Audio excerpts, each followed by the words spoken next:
Phone tapping मामले में Mumbai police ने महाराष्ट्र के साबिक वज़ीर-ए-आला देवेंद्र फडणवीस को नोटिस जारी किया है। पुलिस ने उन्हें कल 11 बजे बीकेसी पुलिस स्टेशन तलब किया है। महाराष्ट्र असेंबली में हिज़्ब इख्तिलाफ के लीडर देवेंद्र फडणवीस का कहना है कि वो पुलिस स्टेशन जाकर अपना बयान रिकॉर्ड कराएंगे। उन्होंने दावा किया कि रियासती हुकूमत अपनी करतूतों को छुपा रही है।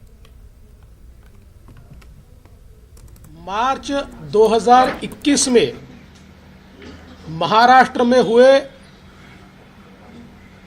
ट्रांसफर घोटाले का पर्दाफाश मैंने किया था।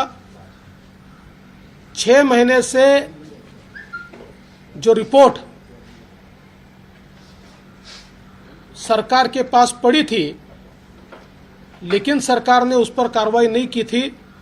जिस रिपोर्ट में किसने कितने पैसे दिए, किसने किसके सहायता से अपना ट्रांसफर करवाया, किसने कौन सा डिस्ट्रिक्ट मिलवाया, ये सारी चीजें थी।